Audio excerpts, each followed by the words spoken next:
fuimos a hacer. Vamos a trabajar. Las medidas.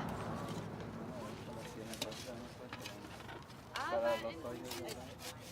Ajá, para hacer las ollas. Los hoyos, pues. Pero, pues, entonces, mientras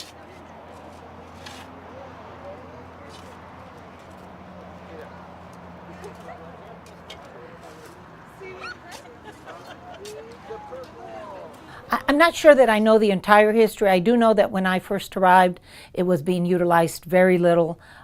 Senora Barceló and Senora Murphy at that time were still the two main teachers with lots of interest in the garden. And sure enough, with a little bit of help from the food bank from the university agricultural department and through partnerships with Manso Elementary, we began to do more and more in the garden, more learning in the garden with our children.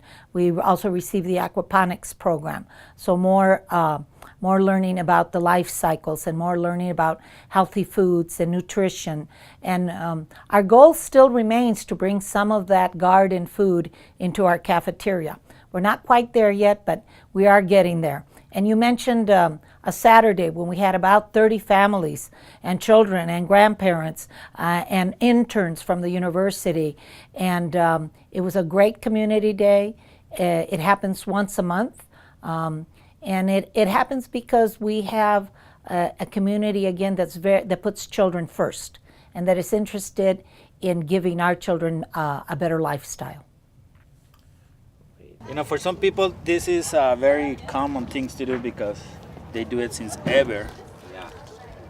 That's the nice thing about the garden, that we are, how I said, regaining, old traditions of, And it's always like a ritual, ceremonia, cutting the ingredientes and even making the fire for the pozole is part of the tradition. And a lot of learning things happens, the oral traditions, it's when the nana teach how to read and write, when they share oral traditions, I remember when you taught that, do this and this and that. Like when we make the coffee this morning, one guy said, I remember my mom used to, I remember the smell of the coffee. Yeah. We have it since 2006. But how I said, this garden was just made possible because the support from families, strong families that believe that the garden is a good asset for their child's education. And then we have the community food bank, University of Arizona with Moses Thompson, Claudio Rodriguez, Sotero Citlacoat, amazing people that inspire us with this project. This garden was possible because them, the community, leaders from the community, amazing U of A interns, and and parents, grandparents. It's a beautiful place. Yeah. So this is the red chiltepin. This is a wild chiltepin. This is just native from this area, from stewarded Arizona, north of Sonora, mountains of Chihuahua, Sinaloa State, and this grow on the wild. It's a beautiful. It's an amazing plant.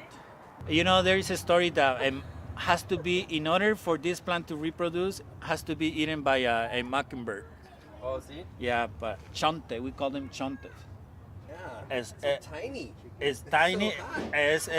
You know what? There is a dicho, cuando somebody is muy enojón, en español es un chiltepín. Porque es muy chiquito, pero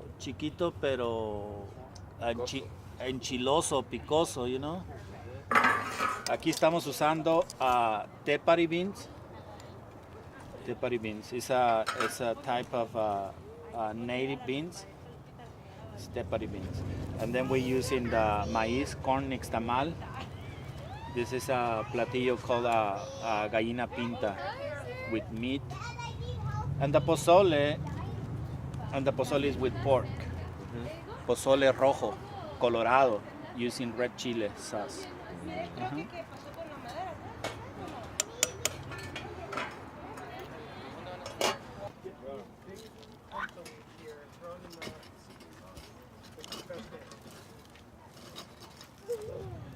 Sí, en Santiago. Estamos ya casi 3 años. ¿Usted es chileno? No.